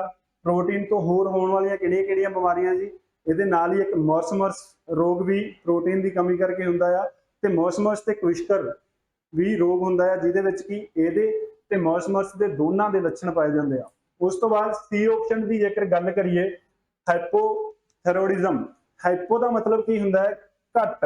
ਹਾਈਪਰ ਦਾ ਮਤਲਬ ਹੁੰਦਾ ਜ਼ਿਆਦਾ, ਹਾਈਪੋ ਦਾ ਮਤਲਬ ਹੁੰਦਾ ਘੱਟ। ਤਾਂ ਹਾਈਪੋਥਾਇਰੋਇਡਿਜ਼ਮ, ਥਾਇਰੋਇਡ ਕੀ ਹੈ ਜੀ, ਆਪਣਾ ਗਲੈਂਡ ਆ, ਥਾਇਰੋਇਡ ਗਲੈਂਡ ਹੁੰਦਾ ਆ। ਜਦੋਂ ਥਾਇਰੋਇਡ ਗਲੈਂਡ ਜਿਹੜਾ ਥਾਇਰੋਇਡ ਨੂੰ ਘੱਟ ਪ੍ਰੋਡਿਊਸ ਕਰਦਾ ਆ, ਤਾਂ ਹਾਈਪੋ ਦਾ ਮਤਲਬ ਕਮੀ ਆ, ਤਾਂ ਜਿਹੜਾ ਥਾਇਰੋਇਡ ਗਲੈਂਡ ਆ ਥਾਇਰੋਇਡ ਨੂੰ ਘੱਟ ਪ੍ਰੋਡਿਊਸ ਕਰਦਾ ਆ, ਤਾਂ ਉਹਨੂੰ ਕਿਹਾ ਜਾਂਦਾ ਆ ਹਾਈਪੋਥਾਇਰੋਇਡਿਜ਼ਮ। ਆਲ ਆਫ ਅਬਵ ਦਾ ਤੁਹਾਨੂੰ ਪਤਾ ਹੀ ਆ। ਤੇ ਇਹ ਸਹੀ ਆਪਸ਼ਨ ਕੀ ਹੈ ਜੀ, ਬੀ ਆਪਸ਼ਨ ਆ, ਕੁਇਸ਼ਕਰ ਰੋਗ ਹੁੰਦਾ ਆ ਪ੍ਰੋਟੀਨ ਦੀ ਕਮੀ ਦੇ ਕਰਕੇ। ਉਸ ਤੋਂ ਬਾਅਦ ਅਗਲਾ ਕੁਐਸਚਨ ਆ, ਮੋਸਟ ਐਨੀਮਲ ਫੈਟ ਆਰ। ਜਿਹੜੀ ਸਾਨੂੰ ਐਨੀਮਲਸ ਤੋਂ ਫੈਟ ਮਿਲਦੀ ਆ, ਜਾਨਵਰਾਂ ਤੋਂ ਫੈਟ ਮਿਲਦੀ ਆ, ਉਹ ਫੈਟ ਮੋਸਟਲੀ ਕਿਹੜੀ ਹੁੰਦੀ ਆ, ਉਹਦੇ ਬਾਰੇ ਗੱਲ ਕਰਦੇ ਆ। ਸਭ ਤੋਂ ਪਹਿਲੀ ਆਪਸ਼ਨ ਆ ਜੀ ਗਲੋਬੂਲਰ ਫਾਰਮ। ਗਲੋਬੂਲਰ ਫਾਰਮ ਤੋਂ ਭਾਵ ਆ ਸਫੈਰੀਕਲ ਫਾਰਮ। ਜਦੋਂ ਫੈਟ ਦੇ ਅਲੱਗ-ਅਲੱਗ ਮੋਲੀਕੂਲ ਮਿਲ ਕੇ ਗੋਲ ਆਕਾਰ ਦੀ ਫੈਟ ਬਣਾਉਂਦੇ ਆ ਜਾਂ ਗੋਲਾਕਾਰ ਮੋਲੀਕੂਲਸ ਬਣਾਉਂਦੇ ਆ, ਤਾਂ ਉਹਨੂੰ ਕਹਿੰਦੇ ਆ ਜੀ ਗਲੋਬੂਲਰ ਫਾਰਮ। ਬੀ ਆਪਸ਼ਨ ਆ ਜੀ ਲੀਨੀਅਰ, ਮਤਲਬ ਕਿ ਸਟ੍ਰੇਟ ਸਿੱਧੇ ਮੋਲੀਕੂਲਸ ਹੁੰਦੇ ਆ, ਉਹ ਹੋ ਗਿਆ। ਉਸ ਤੋਂ ਬਾਅਦ ਸੈਚੂਰੇਟਿਡ ਤੇ ਅਨਸੈਚੂਰੇਟਿਡ, ਇਹਦੇ ਬਾਰੇ ਆਪਾਂ ਡਿਟੇਲ ਦੇ ਵਿੱਚ ਗੱਲ ਕਰ ਚੁੱਕੇ ਹਾਂ ਆਪਣੇ ਲੈਕਚਰ ਦੇ ਵਿੱਚ। ਸੈਚੂਰੇਟਿਡ ਫੈਟ ਕਿਹੜੀ ਹੁੰਦੀ ਆ ਤੇ ਅਨਸੈਚੂਰੇਟਿਡ ਕਿਹੜੀ ਹੁੰਦੀ ਆ ਤੇ ਟਰਾਂਸ ਫੈਟ ਕਿਹੜੀ ਹੁੰਦੀ ਆ। ਇਹ ਦੋ ਟਾਈਪ ਨੇ ਜੀ ਫੈਟ ਦੇ, ਸੈਚੂਰੇਟਿਡ ਐਂਡ ਅਨਸੈਚੂਰੇਟਿਡ। ਸੈਚੂਰੇਟਿਡ ਕਿਹੜੀ ਹੁੰਦੀ ਆ, ਸੈਚੂਰੇਟਿਡ ਉਹ ਹੁੰਦੀ ਆ ਜਿਹੜੀ ਸੋਲਿਡ ਫਾਰਮ ਦੇ ਵਿੱਚ ਰਹਿੰਦੀ ਆ। ਇਹ ਸੋਲਿਡ ਫਾਰਮ ਦੇ ਵਿੱਚ ਰਹਿੰਦੀ ਆ ਰੂਮ ਟੈਂਪਰੇਚਰ ਤੇ ਇਹ ਲਿਕੁਇਡ ਫਾਰਮ ਦੇ ਵਿੱਚ ਰਹਿੰਦੀ ਆ ਰੂਮ ਟੈਂਪਰੇਚਰ ਤੇ। ਤਾਂ ਇਹ ਕੀ ਕਹਿ ਰਿਹਾ ਕਿ ਸਾਨੂੰ ਜਾਨਵਰਾਂ ਤੋਂ ਕਿਹੜੀ ਫੈਟ ਮਿਲਦੀ ਆ, ਤਾਂ ਜਾਨਵਰਾਂ ਦੇ ਤੁਸੀਂ ਜੇਕਰ ਮਾंस ਖਾਂਦੇ ਹੋ ਜਾਂ ਕਦੇ ਚਿਕਨ ਵੀ ਖਾਦਾ ਆ, ਤੁਸੀਂ ਮੁਰਗਾ ਵੀ ਖਾਦਾ, ਤਾਂ ਮੁਰਗੇ ਦਾ ਜਦੋਂ ਮਾंस ਲੈ ਕੇ ਆਉਣੇ, ਜੇ ਆਪ ਕਦੇ ਬਣਾਇਆ ਆ ਤਾਂ ਤੁਸੀਂ ਦੇਖਿਓ ਕਿ ਉਹਦੇ ਨਾਲ ਚਿੱਟਾ ਚਿੱਟਾ ਜਿਹਾ ਇੱਕ ਪ੍ਰੋਡਕਟ ਲੱਗਿਆ ਹੁੰਦਾ ਆ, ਤੇ ਆਪਾਂ ਉਹਦੀ ਸਾਫ਼ ਸਫਾਈ ਵੀ ਕਰਦੇ ਆ, ਉਹਨੂੰ ਲਾ ਕੇ ਸਿੱਟ ਦਿੰਦੇ ਆ। ਉਹ ਚਿੱਟਾ ਚਿੱਟਾ ਕੀ ਹੁੰਦਾ ਆ, ਉਹ ਹੁੰਦੀ ਆ ਜੀ ਫੈਟ।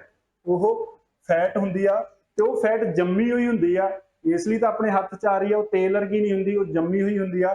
ਤਾਂ ਉਹ ਕਿਹੜੀ ਹੁੰਦੀ ਹੈ ਜੀ, ਉਹ ਹੁੰਦੀ ਆ ਸੈਚੂਰੇਟਿਡ ਫੈਟ। ਜੇਕਰ ਹੋਰ ਵੀ ਕੋਈ ਸੂਰ ਖਾਂਦਾ ਜਾਂ ਹੋਰ ਕੋਈ ਵੀ ਮਾंस ਖਾਂਦਾ ਤਾਂ ਉਹਦੇ ਵਿੱਚ ਜੋ ਚਿੱਟਾ ਚਿੱਟਾ ਨਾਲ ਲੱਗਿਆ ਹੁੰਦਾ ਉਹ ਫੈਟ ਹੁੰਦੀ ਆ, ਤੇ ਉਹ ਜੰਮੀ ਹੋਈ ਹੁੰਦੀ ਆ। ਤੇ ਉਹ ਕਿਹੜੀ ਫਾਰਮ ਵਿੱਚ ਹੁੰਦੀ ਹੈ ਜੀ, ਸੈਚੂਰੇਟਿਡ 'ਚ ਹੁੰਦੀ ਆ। ਤਾਂ ਸਹੀ ਆਪਸ਼ਨ ਕਿਹੜੀ ਹੋ ਜਾਊਗੀ, ਸੈਚੂਰੇਟਿਡ ਫੈਟ।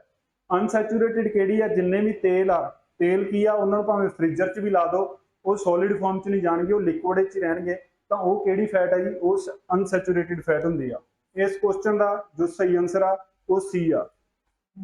ਉਸ ਤੋਂ ਬਾਅਦ ਅੱਗੇ ਗੱਲ ਕਰਦੇ ਹਾਂ ਜੀ, calcium is responsible for. Calcium ਕਾਦੇ ਲਈ ਜ਼ਿੰਮੇਵਾਰ ਆ, ਕਾਦੇ ਲਈ ਰਿਸਪੌਂਸਿਬਲ ਆ। ਤਾਂ ਸਭ ਤੋਂ ਪਹਿਲੀ ਆਪਸ਼ਨ ਆ muscle contraction. Muscle contraction. B option ਆ ਬਲੱਡ ਕਲੋਟਿੰਗ, ਬਲੱਡ ਕੋਗੂਲੇਸ਼ਨ ਜਾਂ ਕਲੋਟਿੰਗ ਵੀ ਕਹਿ ਸਕਦੇ ਹੋ, ਬਲੱਡ ਦਾ ਥੱਕਾ ਜੰਮਦਾ ਹੈ ਜਿਹੜਾ, ਉਹਨੂੰ ਕਹਿੰਦੇ ਆ ਜੀ ਕੋਗੂਲੇਸ਼ਨ।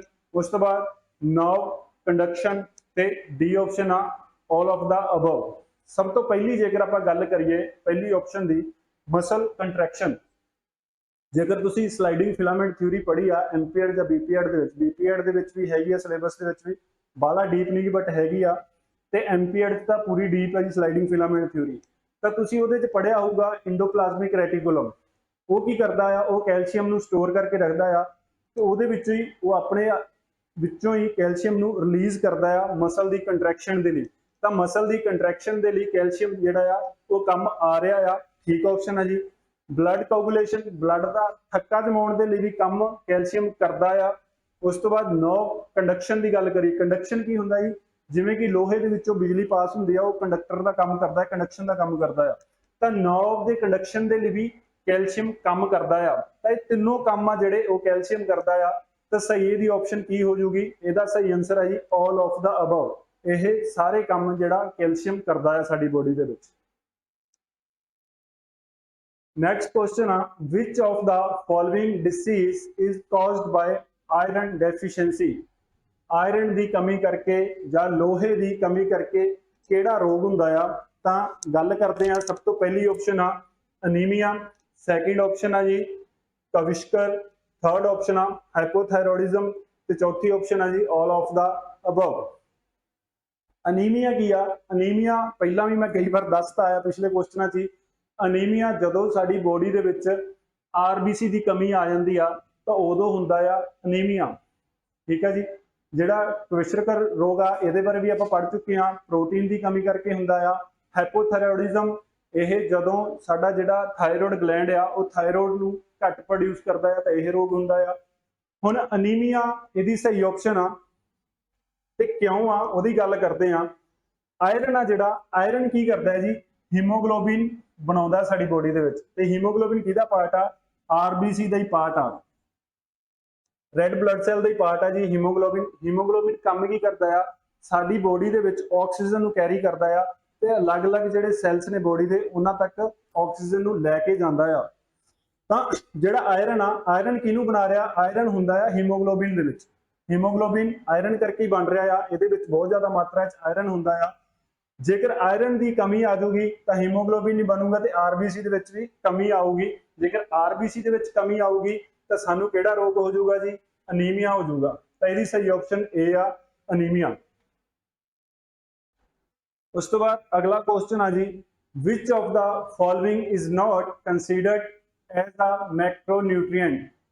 ਇਹਨਾਂ ਦੇ ਵਿੱਚੋਂ ਕਿਹੜਾ ਆ ਜਿਹੜਾ ਕਿ ਮੈਕਰੋਨਿਊਟ੍ਰੀਐਂਟਸ ਨਹੀਂ ਆ? ਆਪਾਂ ਨਿਊਟ੍ਰੀਐਂਟ ਕਰੇ ਆ, ਨਿਊਟ੍ਰੀਐਂਟਸ ਦੋ ਤਰ੍ਹਾਂ ਦੇ ਆ, ਮੈਕਰੋ ਐਂਡ ਮਾਈਕਰੋ। ਇੱਕ MA ਦੇ ਨਾਲ ਪੈਂਦਾ ਜੀ ਮੈਕਰੋ, ਠੀਕ ਆ, ਇੱਕ MI ਦੇ ਨਾਲ ਪੈਂਦਾ ਆ। ਤਾਂ ਇਹ ਦੋ ਨੇ, ਇੱਕ ਮੈਕਰੋ ਆ MACRO, ਇੱਕ MICRO ਆ ਮਾਈਕਰੋ। ਤਾਂ ਮੈਕਰੋ ਕਿਹੜੇ ਹੁੰਦੇ ਆ? ਜਿਹੜੇ ਸਾਡੀ ਬੋਡੀ ਜ਼ਿਆਦਾ ਮਾਤਰਾ ਦੇ ਵਿੱਚ ਅਸੀਂ ਯੂਜ਼ ਕਰਦੇ ਆ ਜਾਂ ਇਨਟੇਕ ਕਰਦੇ ਆ, ਜ਼ਿਆਦਾ ਮਾਤਰਾ ਦੇ ਵਿੱਚ ਸਾਡੀ ਬੋਡੀ ਨੂੰ ਚਾਹੀਦੇ ਆ, ਉਹਨਾਂ ਨੂੰ ਕਹਿੰਦੇ ਆ ਜੀ ਮੈਕਰੋ। ਜਿਹੜੇ ਘੱਟ ਮਾਤਰਾ ਦੇ ਵਿੱਚ ਚਾਹੀਦੇ ਆ ਉਹਨਾਂ ਨੂੰ ਕਹਿੰਦੇ ਆ ਮਾਈਕਰੋ। ਤਾਂ ਇਹਨਾਂ ਦੇ ਵਿੱਚ ਤੁਸੀਂ ਆਪ ਹੀ ਦੇਖੋ ਕਿ ਕਿਹੜੇ ਉਹ ਆ ਜਿਹੜੇ ਸਾਨੂੰ ਬਹੁਤ ਜ਼ਿਆਦਾ ਮਾਤਰਾ ਦੇ ਵਿੱਚ ਡੇਲੀ ਰਿਕੁਆਇਰਮੈਂਟ ਹੁੰਦੀ ਆ, ਡੇਲੀ ਦੇ ਯੂਜ਼ ਦੇ ਵਿੱਚ ਆਪਣਾ ਯੂਜ਼ ਆਉਂਦੇ ਆ ਜ਼ਿਆਦਾ ਮਾਤਰਾ ਦੇ ਵਿੱਚ। ਤਾਂ ਕਾਰਬੋਹਾਈਡਰੇਟਸ, ਪ੍ਰੋਟੀਨ, ਫੈਟ ਤੇ ਮਿਨਰਲਸ, ਇਹ ਚਾਰ ਆਪਸ਼ਨਸ ਨੇ। ਕਾਰਬੋਹਾਈਡਰੇਟਸ, ਪ੍ਰੋਟੀਨ ਤੇ ਫੈਟ ਆ ਜਿਹੜੇ ਆਪਾਂ ਜਦੋਂ ਵੀ ਰੋਟੀ ਖਾਂਦੇ ਆ, ਕੁਝ ਵੀ ਖਾ ਲਈਏ, ਚਾਵਲ ਖਾ ਲਈਏ, ਰੋਟੀ ਖਾ ਲਈਏ, ਬ੍ਰੈਡ ਖਾ ਲਈਏ, ਕੁਝ ਵੀ ਖਾ ਲਈਏ, ਉਹਦੇ ਵਿੱਚ ਇਹ ਤਿੰਨੇ ਚੀਜ਼ਾਂ ਆ ਜਿਹੜੀਆਂ ਭਰਪੂਰ ਮਾਤਰਾ 'ਚ ਮਿਲਦੀਆਂ ਆ ਸਾਨੂੰ। ਜਿਹੜਾ ਘਿਓ ਆ, ਰੋਜ਼ ਦਾ ਮੈਨੂੰ ਲੱਗਦਾ ਕਿ ਆਪਾਂ 1-2 ਚਮਚ ਘਿਓ ਖਾ ਜਾਂਦੇ ਆ ਜਾਂ ਤੇਲ ਪੀ ਜਾਂਦੇ ਆ ਸਬਜ਼ੀਆਂ ਦੇ ਮਾਧਿਅਮ ਦੇ ਰਾਹੀਂ, ਸਬਜ਼ੀ ਵਿੱਚ ਪਾ ਕੇ ਜਾਂ ਕਿਸੇ ਵੀ ਤਰੀਕੇ ਦੇ ਨਾਲ, ਰੋਟੀਆਂ ਨੂੰ ਚੋਪੜ ਕੇ ਖਾ ਜਾਂਦੇ ਆ। ਤਾਂ ਅਲੱਗ-ਅਲੱਗ ਤਰੀਕਿਆਂ ਦੇ ਨਾਲ ਆਪਾਂ ਫੈਟ ਵੀ ਖਾ ਰਹੇ ਆ, ਪ੍ਰੋਟੀਨ ਆਪਾਂ ਜੇਕਰ ਰੋਟੀ ਵੀ ਖਾ ਰਹੇ ਆ ਤਾਂ ਕਣਕ ਦੇ ਵਿੱਚ ਵੀ ਬਹੁਤ ਜ਼ਿਆਦਾ ਪ੍ਰੋਟੀਨ ਦੀ ਮਾਤਰਾ ਹੁੰਦੀ ਆ, ਰੋਟੀਆਂ ਦੇ ਵਿੱਚ ਪ੍ਰੋਟੀਨ ਆ ਗਿਆ ਜੀ। ਕਾਰਬੋਹਾਈਡਰੇਟਸ ਵੀ ਹੁੰਦੇ ਆ, ਜੋ ਕੁਝ ਵੀ ਖਾ ਰਹੇ ਹੋ ਤਾਂ ਉਹ ਸਾਰਾ ਕੁਝ ਕਾਰਬੋਹਾਈਡਰੇਟਸ, ਪ੍ਰੋਟੀਨ ਤੇ ਫੈਟ ਆ ਜਿਹੜੇ ਬਹੁਤ ਜ਼ਿਆਦਾ ਮਾਤਰਾ 'ਚ ਮਿਲਦੇ ਆ। ਬਟ ਜਿਹੜੇ ਮਿਨਰਲਸ ਆ, ਇਹ ਬਹੁਤ ਘੱਟ ਮਾਤਰਾ ਦੇ ਵਿੱਚ ਆਪਾਂ ਯੂਜ਼ ਕਰਦੇ ਆ, ਬਹੁਤ ਘੱਟ ਮਾਤਰਾ ਦੇ ਵਿੱਚ ਆਪਣੀ ਬੋਡੀ ਨੂੰ ਚਾਹੀਦੇ ਹੁੰਦੇ ਆ।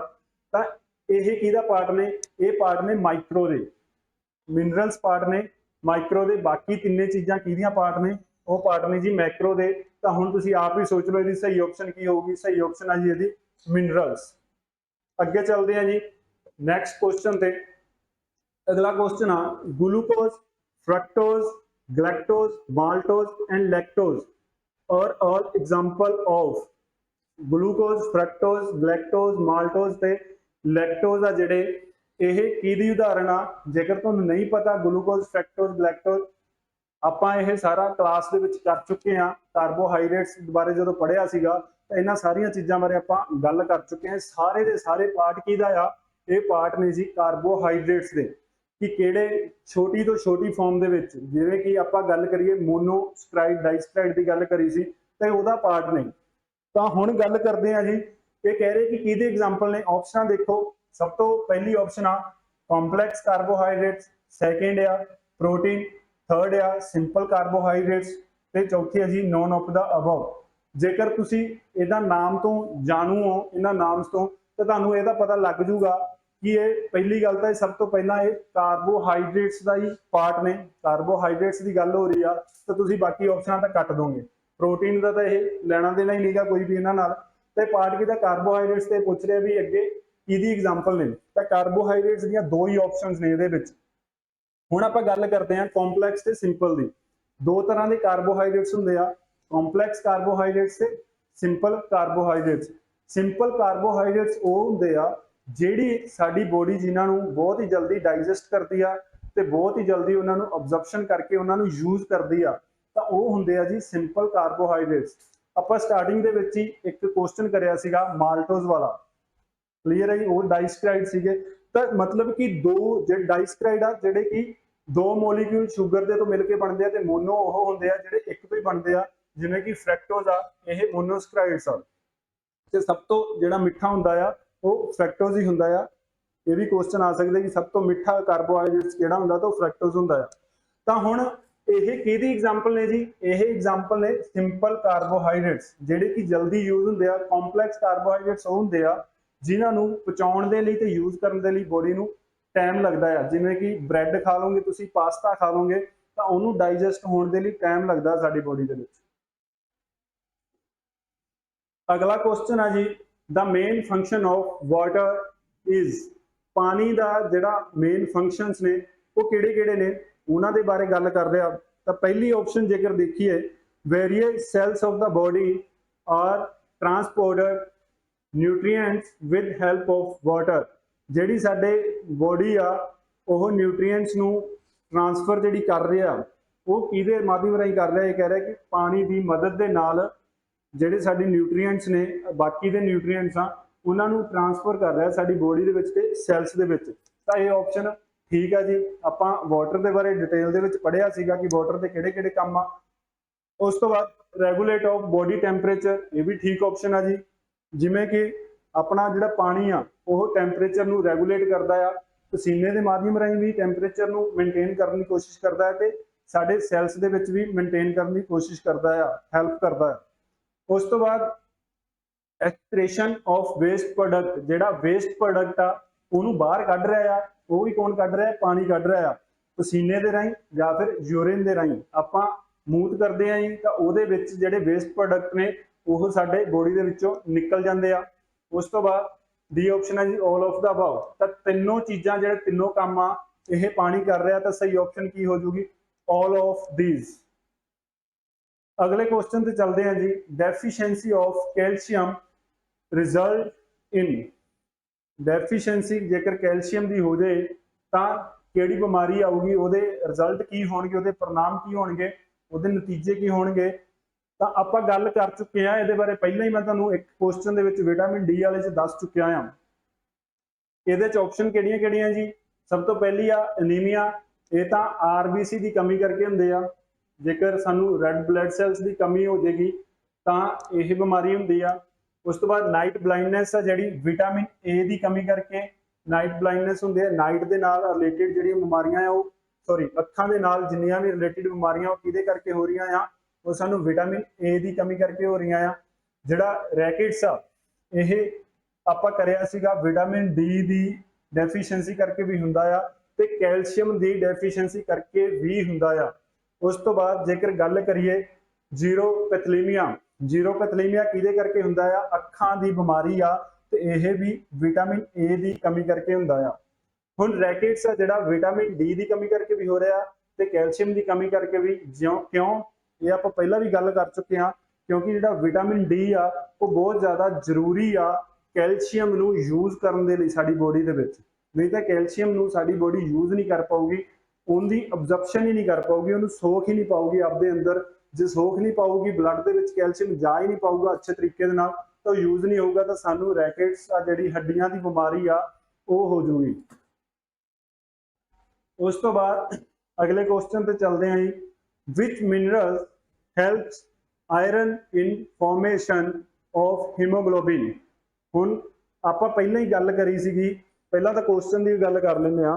ਕੁਐਸਚਨ ਕੀ ਕਹਿ ਰਿਹਾ ਕਿ ਕਿਹੜਾ ਮਿਨਰਲ ਆ ਜਿਹੜਾ ਆਇਰਨ ਦੀ ਜਿਹੜੀ ਫਾਰਮੇਸ਼ਨ ਆ ਹੀਮੋਗਲੋਬਿਨ ਦੀ ਤੇ ਆਇਰਨ ਦੇ ਨਾਲ ਮਿਲ ਕੇ ਜਿਹੜੇ ਹੋ ਰਿਹਾ ਆ ਉਹਨੂੰ ਕਰਵਾਉਂਦਾ ਆ। ਉਹ ਕਿਹੜਾ ਮਿਨਰਲ ਆ ਜਿਹੜਾ ਆਇਰਨ ਤੋਂ ਹੀਮੋਗਲੋਬਿਨ ਬਣਦਾ, ਆਪਾਂ ਗੱਲ ਕਰ ਚੁੱਕੇ ਹਾਂ। ਤਾਂ ਇਹਦੇ 'ਚ ਇਹ ਦੱਸਣਾ ਕਿ ਕਿਹੜਾ ਮਿਨਰਲ ਆ ਜਿਹੜਾ ਹੈਲਪ ਕਰਦਾ ਆ ਆਇਰਨ ਤੇ ਹੀਮੋਗਲੋਬਿਨ ਨੂੰ ਬਣਾਉਣ ਦੇ ਲਈ? ਤਾਂ ਪਹਿਲੀ ਆਪਸ਼ਨ ਆ ਜੀ ਕੋਪਰ, ਦੂਸਰੀ ਆ ਕ੍ਰੋਮੀਅਮ, ਉਸ ਤੋਂ ਬਾਅਦ ਤੀਸਰੀ ਆ ਜੀ ਕੋਬਾਲਟ, ਉਸ ਤੋਂ ਅਗਲੀ ਆ ਜੀ ਵਿਟਾਮਿਨ ਈ। ਹੁਣ ਇਹਦੇ ਵਿੱਚ ਜੇਕਰ ਆਪਾਂ ਗੱਲ ਕਰੀਏ ਸਹੀ ਆਪਸ਼ਨ ਕਿਹੜੀ ਆ ਜੀ? ਸਹੀ ਆਪਸ਼ਨ ਆ ਕੋਪਰ। ਕੋਪਰ ਕੀ ਕੰਮ ਕਰਦਾ ਆ? ਕੋਪਰ ਹੈਲਪ ਕਰਦਾ ਆ ਆਇਰਨ ਨੂੰ ਹੀਮੋਗਲੋਬਿਨ ਦੇ ਵਿੱਚ ਲੈ ਕੇ ਜਾਣ ਦੀ ਤੇ ਹੀਮੋਗਲੋਬਿਨ ਬਣਾਉਣ ਦੇ ਵਿੱਚ ਜਿਹੜਾ ਕੰਮ ਆ, ਮੇਨ ਰੋਲ ਆ, ਉਹ ਕੌਣ ਅਦਾ ਕਰਦਾ ਹੈ ਜੀ? ਉਹ ਕੋਪਰ ਕਰਦਾ ਆ। ਜੇਕਰ ਕ੍ਰੋਮੀਅਮ ਦੀ ਗੱਲ ਕਰੀਏ ਤਾਂ ਇਹ ਕੀ ਕਰਦਾ ਆ? ਸਟਿਮੂਲੇਟਸ ਫੈਟੀ ਐਸਿਡਸ ਜਿਹੜੇ ਆ, ਜਿਹੜਾ ਸਾਡੇ ਫੈਟੀ ਐਸਿਡ ਕੀ ਆ? ਫੈਟ ਦੀ ਸਭ ਤੋਂ ਸਿੰਪਲੈਸਟ ਫਾਰਮ ਆ। ਜਦੋਂ ਫੈਟ ਟੁੱਟਦੀ ਆ ਤਾਂ ਉਹ ਕਿਹਦੇ ਚ ਟੁੱਟਦੀ ਆ? ਛੋਟੇ, ਸਭ ਤੋਂ ਛੋਟਾ ਟੁਕੜੇ ਕਿਹੜੇ ਹੁੰਦੇ ਆ ਉਹਦੇ? ਉਹ ਫੈਟੀ ਐਸਿਡਸ ਉਹਨੂੰ ਕਹਿੰਦੇ ਆ ਆਪਾਂ। ਉਸ ਤੋਂ ਬਾਅਦ ਕੋਲੇਸਟਰੋਲ ਸਿੰਥੇਸਾਈਜ਼ ਕਰਨ ਦੇ ਲਈ ਮਦਦ ਕਰਦਾ ਆ ਕ੍ਰੋਮੀਅਮ। ਜੇਕਰ ਕੋਬਾਲਟ ਦੀ ਗੱਲ ਕਰੀਏ ਤਾਂ ਇਹ ਕੀ ਕਰਦਾ ਜੀ? Part of vitamin B12 the part ਆ, ਉਹਦੇ ਵਿੱਚ ਹੈਲਪ ਕਰਦਾ ਆ ਤੇ ਆਰਬੀਸੀ ਨੂੰ ਬਣਾਉਣ ਦੇ ਵਿੱਚ ਵੀ ਹੈਲਪ ਕਰਦਾ। ਕਿਉਂਕਿ ਵਿਟਾਮਿਨ ਜਿਹੜਾ B12 ਆ ਉਹ ਆਰਬੀਸੀ ਨੂੰ ਬਣਾਉਣ ਦੇ ਵਿੱਚ ਹੈਲਪ ਕਰ ਰਿਹਾ ਆ। ਤਾਂ ਕੋਬਾਲਟ ਆ ਜਿਹੜਾ ਉਹ ਉਹਦਾ ਪਾਰਟ ਆ, ਤਾਂ ਕੋਬਾਲਟ ਵੀ ਇਨਡਾਇਰੈਕਟਲੀ ਹੈਲਪ ਕਿਹਦੀ ਕਰ ਰਿਹਾ? ਆਰਬੀਸੀ ਨੂੰ ਬਣਾਉਣ ਦੀ ਹੈਲਪ ਕਰ ਰਿਹਾ ਆ। ਮੇਨਟੇਨ ਦਾ ਨਰਵਸ ਸਿਸਟਮ ਨੂੰ ਮੇਨਟੇਨ ਕਰਨ ਦੇ ਵਿੱਚ ਵੀ ਹੈਲਪ ਕਰਦਾ ਆ। ਵਿਟਾਮਿਨ ਈ ਦੀ ਜੇਕਰ ਆਪਾਂ ਗੱਲ ਕਰੀਏ ਤਾਂ ਵਿਟਾਮਿਨ ਈ ਕੀ ਕਰਦਾ ਹੈ? ਆਪਾਂ ਪਹਿਲਾਂ ਵੀ ਗੱਲ ਕਰ ਚੁੱਕੇ ਹਾਂ। ਇਹ ਵੀ ਕੋਲੇਸਟਰੋਲ ਨੂੰ ਸਹੀ ਤਰੀਕੇ ਨਾਲ ਰੈਗੂਲੇਟ ਕਰਦਾ ਆ, ਬੈਡ ਕੋਲੇਸਟਰੋਲ ਤੋਂ ਬਚਾਉਂਦਾ ਹੈ ਤੇ ਕੈਂਸਰ, ਕਈ ਤਰ੍ਹਾਂ ਦੇ ਕੈਂਸਰ ਤੋਂ ਬਚਾਉਂਦਾ ਹੈ ਸਾਡੀ ਬੋਡੀ ਨੂੰ। ਅਗਲੇ ਕੁਐਸਚਨ ਤੇ ਚੱਲਦੇ ਆਂ ਜੀ। ਅਗਲਾ ਕੁਐਸਚਨ ਆ ਗੋਇਟਰ ਇਜ਼ ਕਾਜ਼ਡ ਡਿਊ ਟੂ। ਇਹ ਕਹਿ ਰਿਹਾ ਕਿ ਜਿਹੜਾ ਗਠੀਆ ਆ, ਅੱਜ ਕੱਲ ਪਿੰਡਾਂ ਦੇ ਵਿੱਚ ਹਰ ਕਿਸੇ ਬਜ਼ੁਰਗ ਨੂੰ ਗਠੀਆ, ਆਪਾਂ ਕਹਿੰਦੇ ਨੇ ਗਠੀਆ ਹੋ ਗਿਆ, ਗਠੀਆ ਹੋ ਗਿਆ।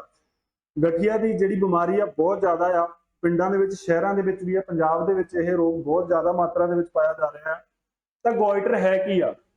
ਗੋਇਟਰ ਇਜ਼ ਕਾਜ਼ਡ ਡਿਊ ਟੂ, ਕਿਹਦੇ ਕਰਕੇ, ਕਿਹੜੇ ਕਾਰਨਾਂ ਕਰਕੇ ਗੋਇਟਰ ਹੋ ਰਿਹਾ ਆ? ਆਇਓਡੀਨ ਦੀ ਕਮੀ ਕਰਕੇ, ਕੋਪਰ ਕਰਕੇ, ਕ੍ਰੋਮੀਅਮ ਕਰਕੇ, ਜਾਂ ਫਿਰ ਲੈਕ ਆਫ ਸੋਡੀਅਮ ਕਰਕੇ? ਤਾਂ ਇਹਦੀ ਸਹੀ ਜਿਹੜੀ ਆਪਸ਼ਨ ਆ ਉਹ ਏ ਆ ਜੀ। ਗੋਇਟਰ ਕਿਉਂ ਹੋ ਰਿਹਾ ਆ? ਆਇਓਡੀਨ ਦੀ ਕਮੀ ਕਰਕੇ ਹੋ ਰਿਹਾ ਆ। ਇਹ ਕੁਐਸਚਨ ਪਹਿਲਾਂ ਵੀ ਬਹੁਤ ਵਾਰ ਆ ਚੁੱਕਿਆ ਆ। ਯਾਦ ਰੱਖਿਓ ਕਿ ਗੋਇਟਰ ਰੋਗ ਆ ਜਿਹੜਾ ਉਹ ਆਇਓਡੀਨ ਦੀ ਕਮੀ ਕਰਕੇ ਹੁੰਦਾ ਆ।